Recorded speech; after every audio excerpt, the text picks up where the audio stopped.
Let me sing you a song. Oh, there we are. Okay, sorry about that, everybody. We're back. Had to make some modifications. Hopefully, this should work. Anyways, um, just got back from the play. Oh, no, nice. How was the play, Nautico? Welcome back, everybody. Sorry about that. Thank you for sticking around. Shouldn't happen again. Fingers crossed, eyes crossed, everything else crossed. Knock on wood. Knock And on. we're down again. Don't do that. So you were talking about the. It's been a plethora of wrestling. There was the Dave. You said there was the Ring of Honor, Supercard of Honor pay per view, and then we both forgot that we had WrestleMania for free on Peacock, so we both watched that. And you were saying something about that you tuned in just in time to see Steen and Generica win, and I was ranting about how they never acknowledge history or time outside of the WWE. Right. But their gear had, where they were originally a tag team. Yes. Yes. So, like, they were referencing that, but, like, yeah, and that does drive me up the wall. But it was great to see them, get that, because I've been, like, ODing on, like, because I got that, what's it called? Honor Club? Is it called Honor Club? Yes, it's Honor Club. So I've been watching that stuff. Have you been watching a weekly show on that? I have not, but I've been catching the What Culture recaps, ups and downs. Yeah, there's some really good stuff on there. Their 2 hour show. I mean, it's a packed 2 hour show every week, and they've been putting on some good matches. So it's been pretty fun. I mean, I do skip through some of them, just because of time. But yeah, it's a worthy thing. But just going back through the history of stuff on that is so worth it. There's so much gold in there. So that's been really good.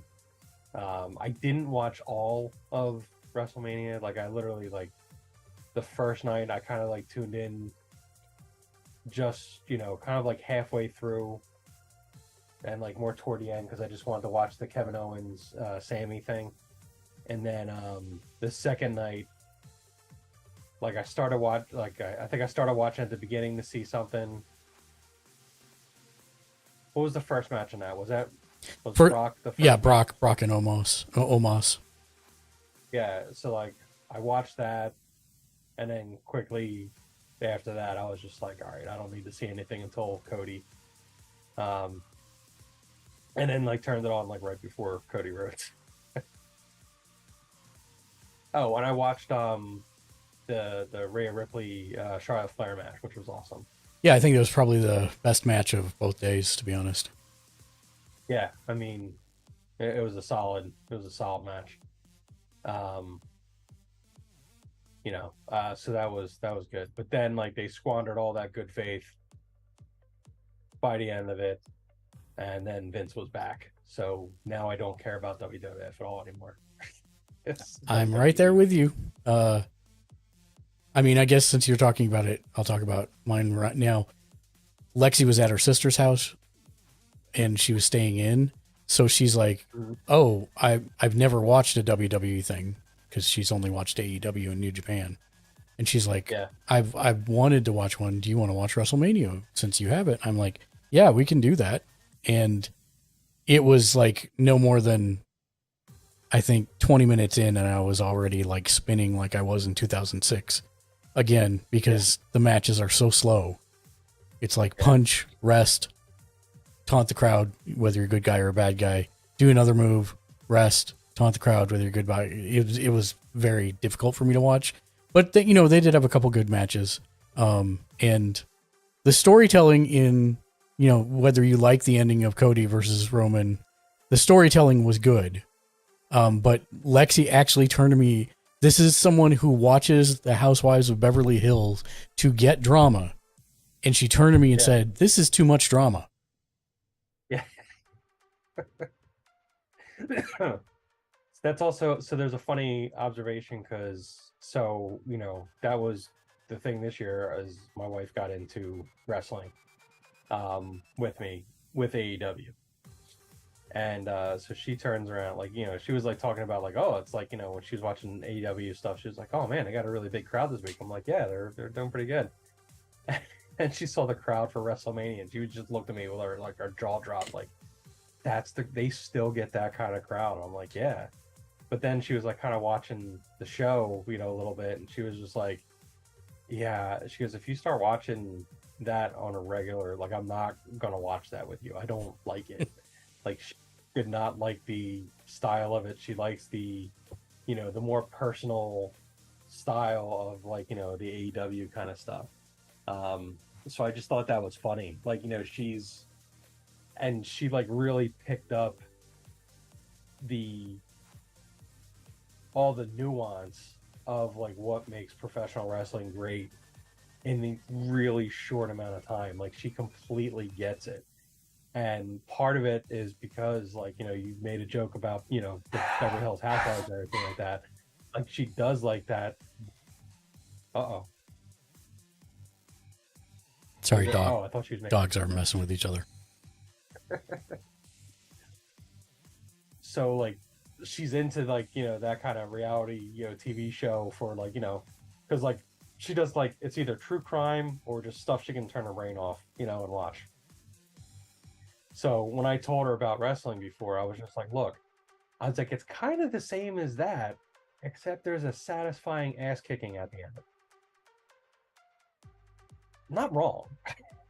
Well, when I described to Lexi before she ever started watching, I said, wrestling is the one thing that when I was traveling all over the world, no matter where I went in the United States and sometimes abroad, it was the one consistent thing that was on that I could just turn my brain off and watch. Yeah. So it's good stuff. They also started that All Access show. Have you watched that? I have not watched it yet, no, because time, which is why I haven't watched the Ring of Honor shows yet. Yeah. We did watch that because that's like really checking the box for, for my wife. She's like a reality show based on that. And it was funny. They were answering questions that she had on the show. She was like, well, how do people like, prepare for this? Like, what do they do for like interviews and everything like that? And they're showing all of that stuff. They're showing the interactions they have, like, before and after, and how they're all like nervous getting ready for stuff and everything. She's getting the biggest kick out of that. It's a really well done show so far. So that's pretty enjoyable. But yeah, I don't see, I'm not going to tune in anything WWE related until there's like something I know it's like worthwhile to check out. I thought it was funny because we weren't broadcasting it, but we were in the Discord. And so Crodad and Ken and Shank and quite a few people showed up to watch with us. And all of them said, yeah, I think I'm just going to stick to AEW. Yeah. Like so what else did you watch? Or, yeah, because you're down to watch. Yeah, WrestleMania, Shank. I think that's pretty much it. Some minor stuff here. Like I said, we're just kind of going through Walking Dead again as our, binge show right now. I'm sure there's other stuff that I'm forgetting about, but, whatever. Okay, let me try and burn through my list. I do have a couple things to talk about. MetaQuest 2, for the price, it's really good. The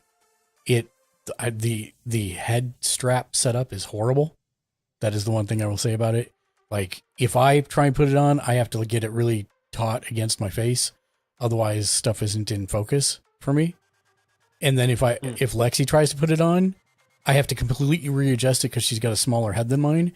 And trying to get it to size the way I want is like a exercise in frustration a little bit. But that being said, for the cost and what it does and the visual fidelity of it and the controllers, which are battery operated and last forever. So there's no recharging them. You just change out the 2 AA batteries that are in each of them. Really? Yeah, which I was surprised about. But yeah, It was really good. Shank says, "Can we watch wrestling? I don't want to watch American Idol." He's talking about Max. We'll get there. I have also been playing a. That Carrie's comment during that segment was, "Why is he so good at this?" I have to go back and show Shank the Jericho Max dinner. Yeah, that's a thing. Carrie already saw that one before. Like I sent her that a while ago when she was getting into it. I was like, "Oh, and they did this. You got to see this." So yeah, okay. I've been playing Chained Echoes. It's a single player JRPG. It's amazing, and I am not super far. I think I'm about 15 hours into it, and I'm already giving it a 10 out of 10. It completely redefines the JRPG genre. It solves for all the bloat over the years in JRPGs that is, I watched a video on this, and that's what led me to the game, that talks about Monster Hunter and the problem of cold spray. And cold spray is this spray that you have to use when you go into desert areas or your health bar starts to decrease. But cold sprays are not very expensive, and you can buy them everywhere. So that begs the question, why have the entire system in the game in the first place? If you're never going to run out of it and it's never a problem, then why are you just creating busy work? So it removes all of that. And examples of that are every time you win a battle, it automatically restores all your HP and MP. Automatically. Everyone gets experience, whether they were participating in the battle or not. It changes leveling up by milestones, basically, instead of XP. And whether the people were involved or not, everyone has the ability to level up. And it's a really interesting system, but it's good writing. It's good gameplay. Reminds me a lot of Chrono Trigger in ways. They don't exactly have the fusion attacks, but they do have some interesting things. And they do have the Octopath Traveler style boosting mechanic, meaning like every turn you get one level of boost, and if you spend multiple things of boost, and it's going to do more damage, etc. Wait, no, I'm sorry. I am thinking of Octopath Traveler 2, which is also on my list. I'll get there. Sorry, I confusing the two. Anyways, it is phenomenal. The music's phenomenal. The artwork is like 16-bit, so you're not going to get anything like crazy, but it is beautiful for what it is. And there's a lot of varied characters and stuff, so I definitely recommend it. It's the first single player game that I've actually put time into off the stream ever, because I don't play single player games generally on stream. So highly recommend. Been playing Big Time, which is a ARPG MMO, and it is completely free to play. It's in pre-alpha, or it's in alpha right now. It's about to go into beta, excuse me. And we became ambassadors for the game. So you can actually apply to get a pass to get into the game, which people used to have to pay for, through our Discord. And I will say that it does have the one big bad word NFTs in it, but it's actually pretty interesting system. You never have to spend any money whatsoever on anything in the game, and you can actually get these cosmetic items from playing the game. And they also do a randomized drop every month based on how much you play. It's net 30. So if I play a lot in March, then at the end of April, then I have a chance to get stuff for free delivered via email to me. So it's kind of cool. You don't have to actually spend anything if you don't want to, as I've mentioned. I, of course, am a cosmetics whore, so I did buy some. But again, like no more than let's put it this way. I spent $60 on cosmetics on this game. That's it. I don't feel like I ever have to put any more money into the game. So that's kind of cool. And there's stuff that we didn't have as a group. We didn't have access to. So I found a guild that will provide all the stuff that we're lacking, and we've been playing with them as well. It's been a lot of fun. Crodad and I have been doing it a lot. Shank's been in there almost every week, and Ken's been in there as well. It's been a lot of fun. So, yeah, that's Big Time.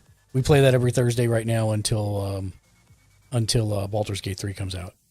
Also played in the beta for Diablo 4. Lexi, Ken, and I played in the beta. Both betas, as a matter of fact, because there were 2 weekends back to back. The game is really fun. It does have problems, but it is really fun, and I am definitely playing Necromancer at launch, and it is a lot of fun to play with friends, and there's a lot of, I would say there's a lot of systems this time that you're dealing with that are actually really fun, and the leveling up skill tree is interesting. I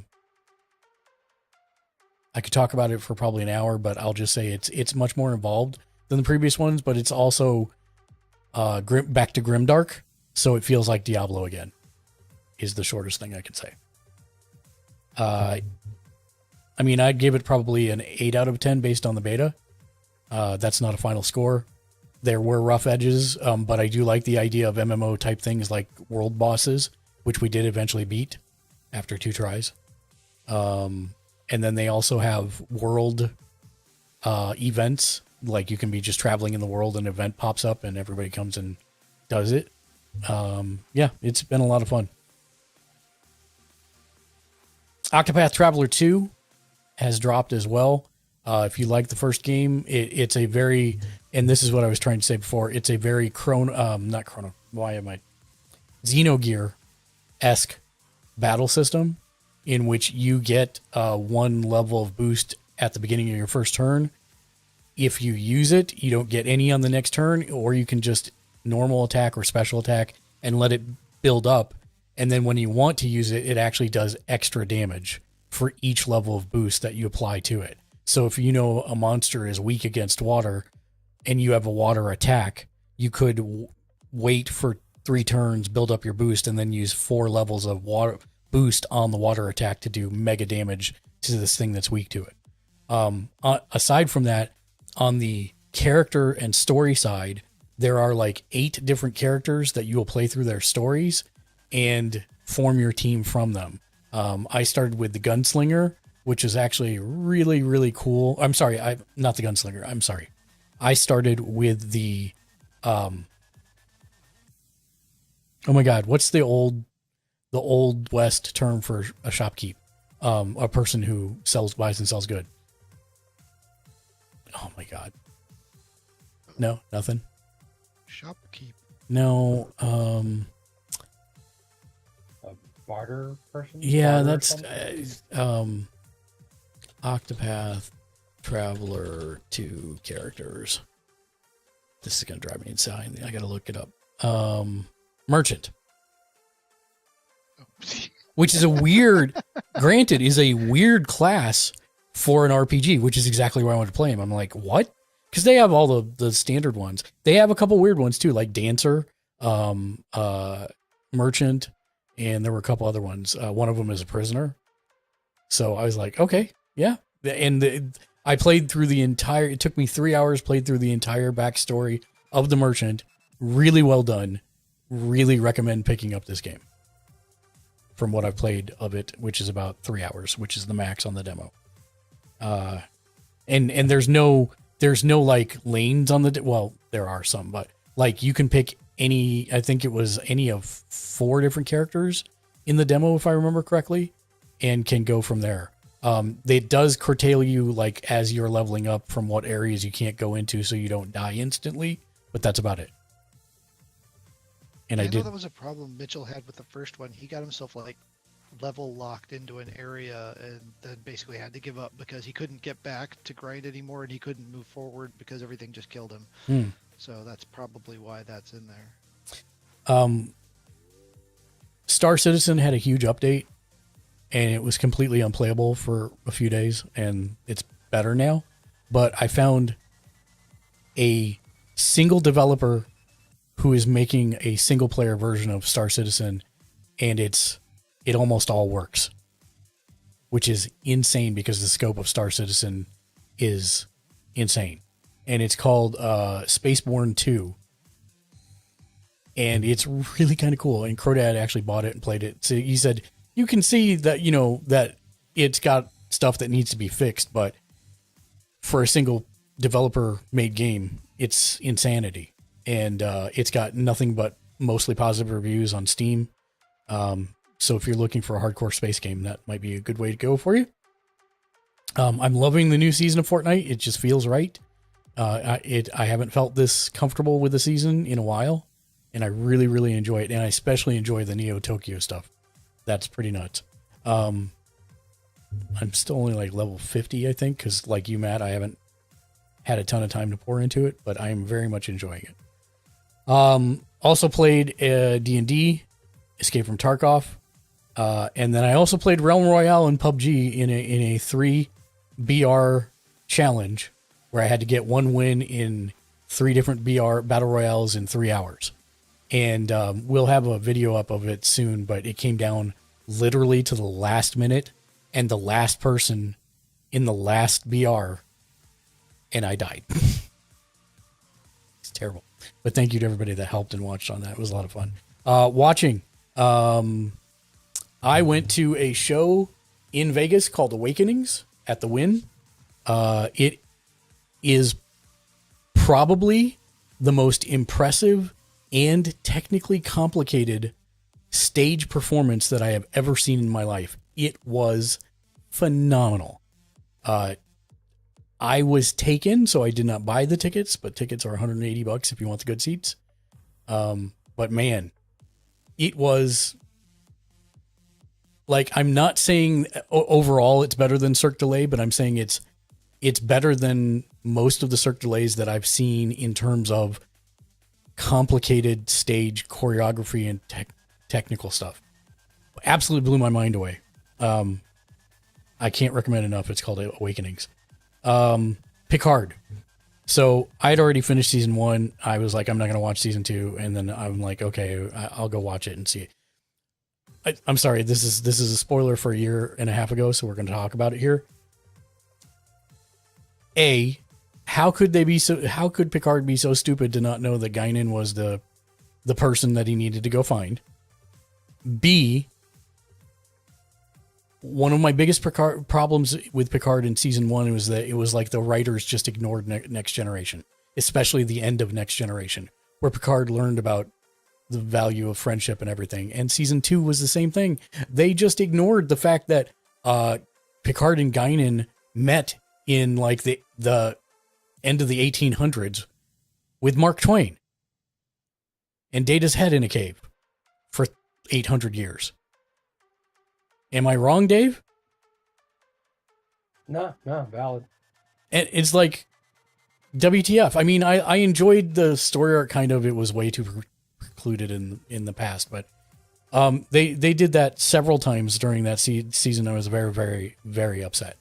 Now, season 3 is a jarring transition to what the show should have been since day 1, in my opinion.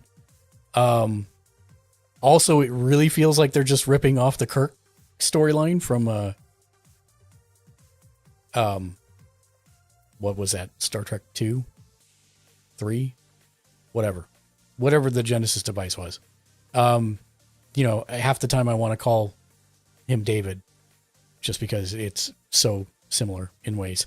But I will say that, I'm not sure I totally like where they're going with him or what's happening to him. And it's okay. But again, I will say that like my favorite character that they've introduced so far is the captain of the ship, the curmudgeon.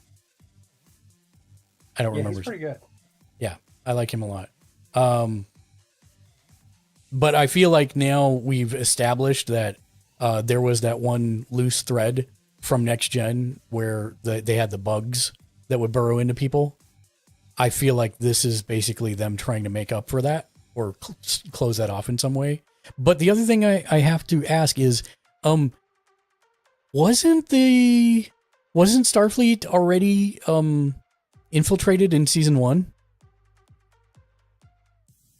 Yeah, they were. But it wasn't by the antagonists here now. Right? Yeah, this is different. Yeah. So they just completely unresolved that, huh? Yeah, I don't think they're really. I don't think there's a lot of continuity between the seasons here. Except for the fact that he's been roboticized, I guess. Yeah, it's, I don't know. I'm just trying to enjoy it for what it is. This is not Strange New Worlds, but I have been, kind of enjoying the gang being back together, kind of deal. Kind of. I just wish they would take an episode to gather up whoever else they need rather than making it a old cast member of the week, so they can get on with it. That's what they got to do. That's what you do in these things. There's rules. I think they could. I don't know. Anyways, I am glad. I do like the captain of the angry ship. She was the one that was in the Robin Williams movie, I'm pretty sure, back in the day, where he was insane. Wow.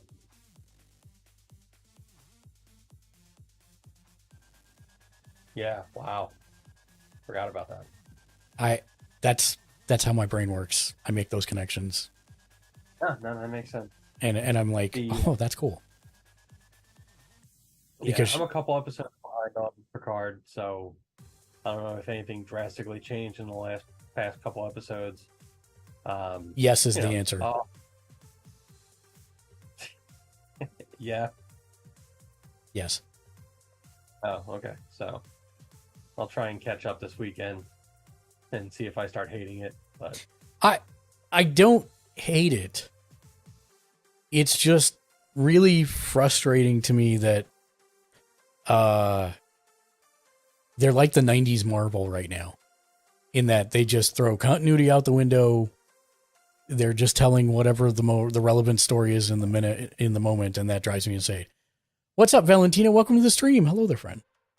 So yeah, that drives me insane, and I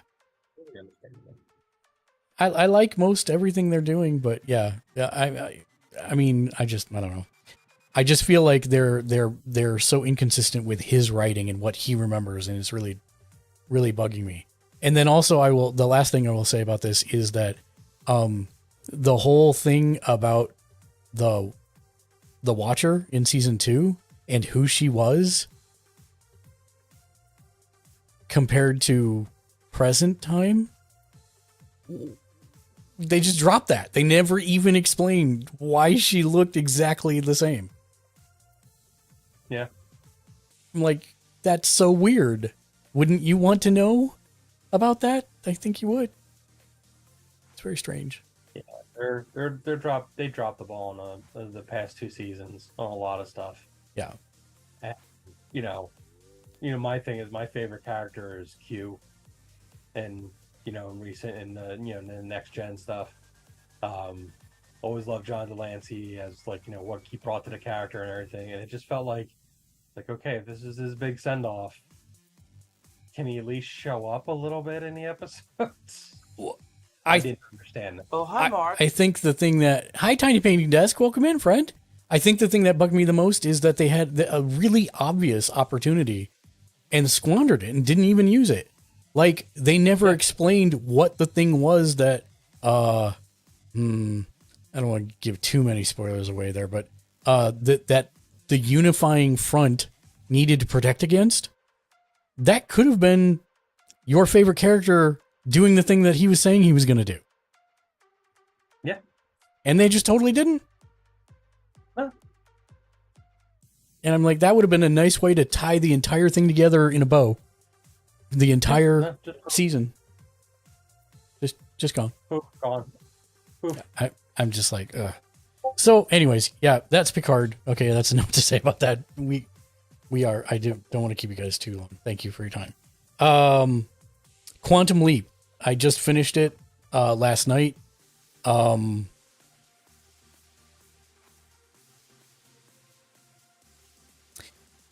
think.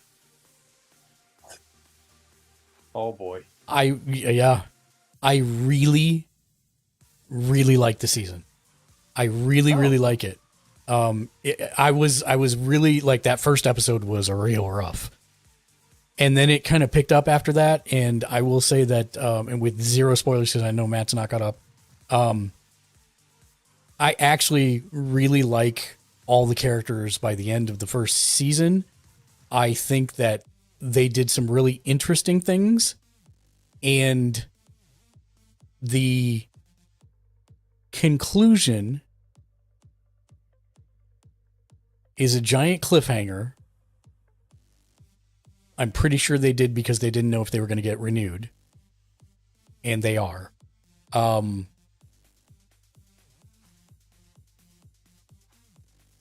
I have a lot of things to say, but I really can't without spoilers, so I'm trying to pick and choose. It's very smart. Did it actually get picked up for a season 2? It did. It did. heard that. A while back, actually. I want to say in December it got picked up for season 2.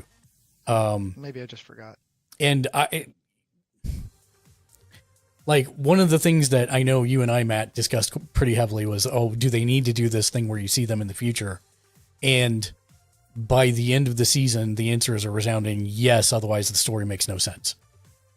And yeah, I mean, I've already gotten to that. I mean, I think I'm 4 or 5 episodes back, but I've already gotten to the point where, okay, I understand why we have the 2 time zones now. You'll maybe a little more. I'll understand more, yeah, for sure. But yeah, I mean, yeah, I can see why at this point. Yeah.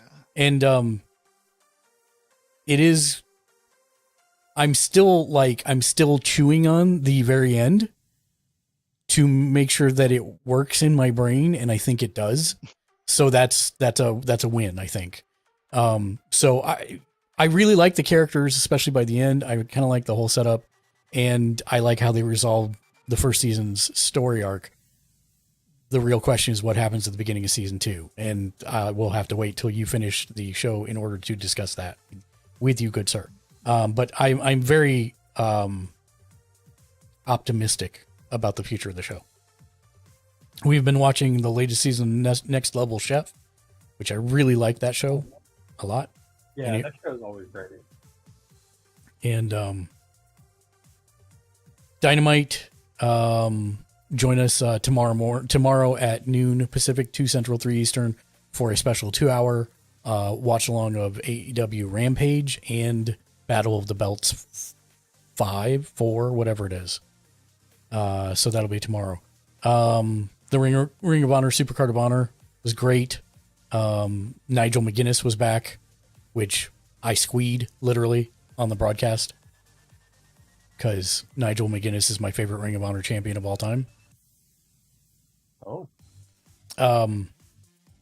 They announced on Wednesday's Dynamite that they are going to do their first show in London, which was what I had predicted the announcement was going to be.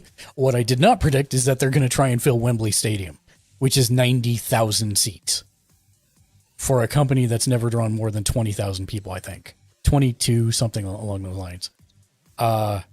It's a big ask. If they do it, be a big thumb to Vince and the WWE. We actually had somebody, I didn't tell you this, Dave. We had somebody Wednesday night come over and say, "Yeah, I'm done with the other ship now that Vince is back. So I'm testing out AEW. So far, I like it." Well, that was not AEW, Tiny Painting Desk. That was WrestleMania. That was WWE. Yeah, I get really confused when I see I grew up. You're good, Tiny Painting Desk. No problem. What's that? Yeah, go ahead.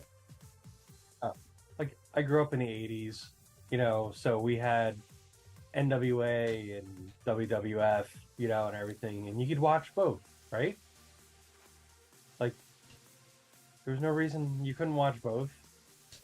And then, stuff happened, and, ECW happened, and independent stuff and everything like that. Like, I was watching all the the stuff that led to ECW and locally in Philly and everything like that. Like I was at all those shows and everything, all cool stuff. And it's just like, so I'm a fan of wrestling, and you see these comments online where people are just like, they can't allow themselves to watch AEW because they watch WWE. It's like,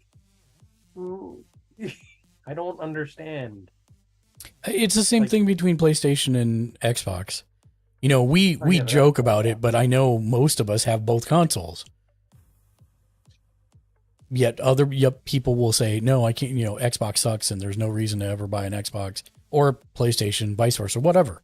And I don't know why people can't just be happy. Yeah, I don't understand like, you know, there's plenty of stuff to like there. But yeah, I mean, you're just missing out. But if they really feel like that there's like nothing worth watching there, you know, wrestling wise, I don't know what to tell you. And at that point, you're delusional. Well, I mean, WWE's average viewership is like 56 and up, so they'll be dead soon. Wait, really? Oh yeah, they've been their average demographic demos have been in the skew older for a long time. That's why AEW is like kicking their butt in the 18 to 34 market. Really? I never Since paid attention to inception. that stuff. Oh yeah. Since inception, since they went on the air.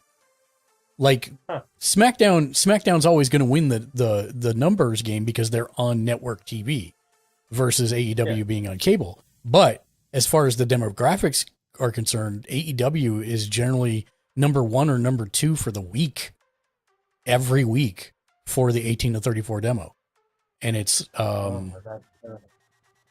that's the one they care about.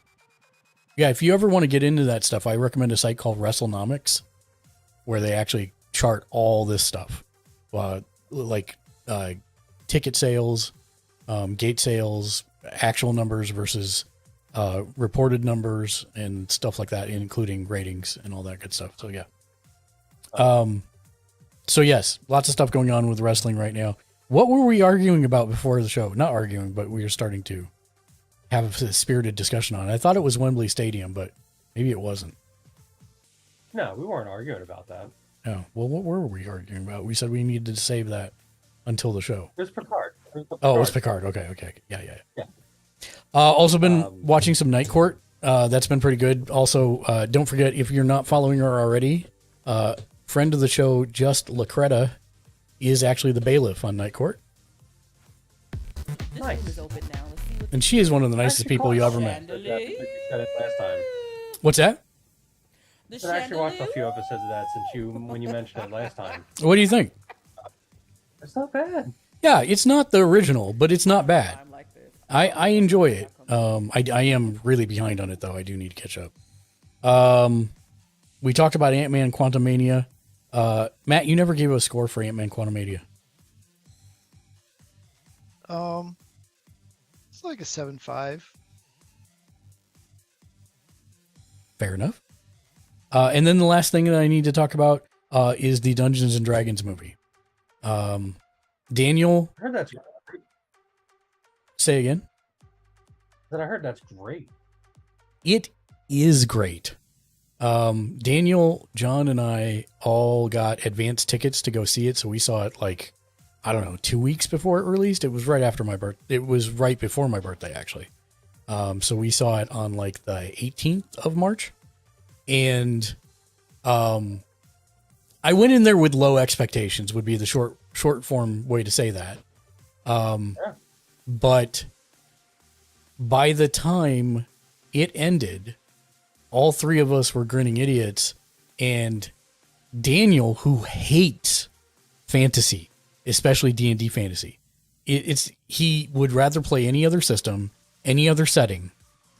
Even he said, I hate to say it, but I think I love this movie. It's not a perfect movie by any means. It has dropped plot threads all over the place. It has. I literally turned to Daniel at one point during the movie, and I'm like, didn't they just say the spell range on that spell was this, and now it's this? And he's like, yep. And I'm like, okay. It's like power plot. But, you know, most of the changes, could be explained away by rule of fun, right? I'm not going to be like, well, you know, this old spell only, whatever. I mean, it made the movie fun, the stuff that they did. And I think the weirdest thing, which I have heard the director say now, the reason for it, is that Chris Pine's character plays a bard that has no powers. And they basically said, we didn't want every single person to have spells. Otherwise, it would have been too overpowered for any challenge that they would have had. And they didn't. They did some very, very smart things with magic, especially like with the main character who is a magic user in the game, or in the movie. Hugh Grant, amazing. Chris Pine, perfect. Michelle Rodriguez, fantastic. I really want you to watch it, Matt, because there is an incredible similarity to another franchise that you like. Okay. But I can't talk about it till you've seen it. All right. And Clearly, he's talking about Crawl. Krull? Yes. So what? Krull? But clearly, Crawl. Yes. Krull. Which I have actually seen. Me too.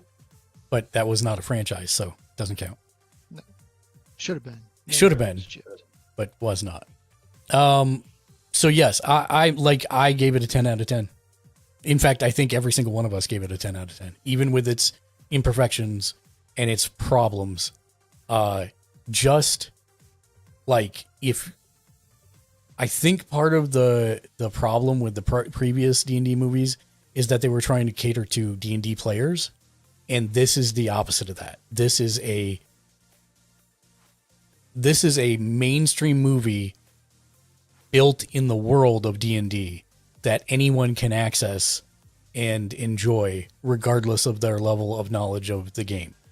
If you know the game, then you're going to geek out at some of the locations and some of the things, monsters that show up, and some of the, I mean, there's something packed in almost every frame as an Easter egg for the most part. But again, you don't have to know about any of that to enjoy the movie. And it is very much enjoyable. I am actually going to go see it again tomorrow night. Yeah, I heard a friend of mine that, he was, pre-pandemic movie buddy. We'd always get together for stuff. He raved about it.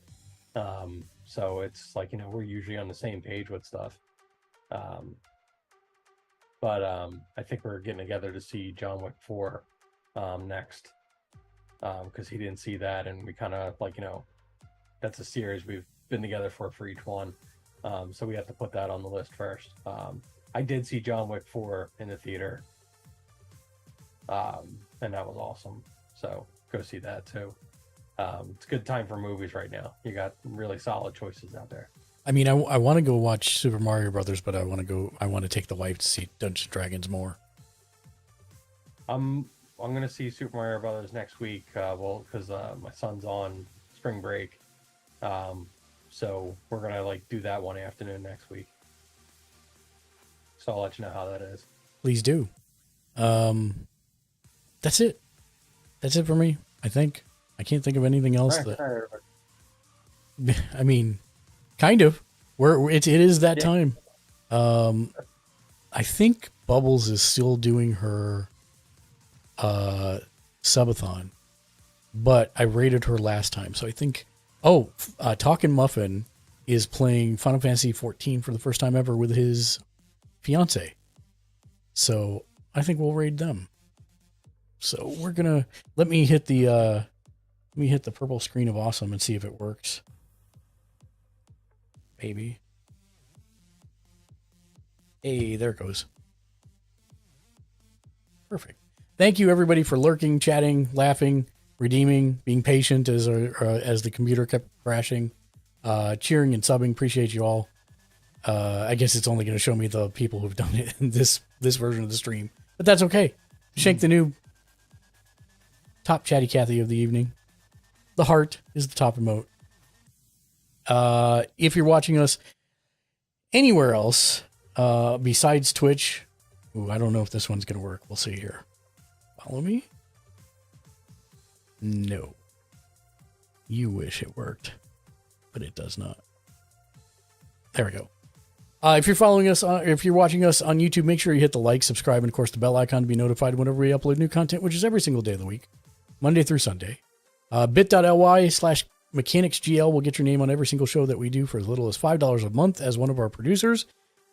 Giant shout out to our bossest of boss producers, Shank the New, Mr. J Nice, and Neo Sapien, as well as the rest of our boss producers that are scrolling across the screen right about now.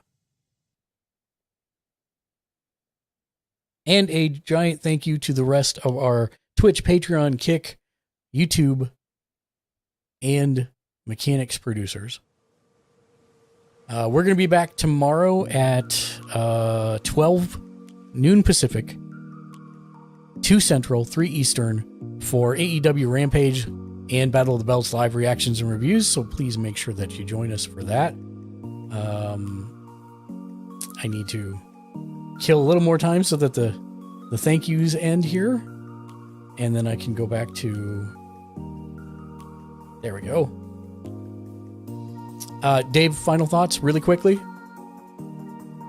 I got nothing at the moment. Okay. Matt? We're in good time. We've got a lot of stuff to do.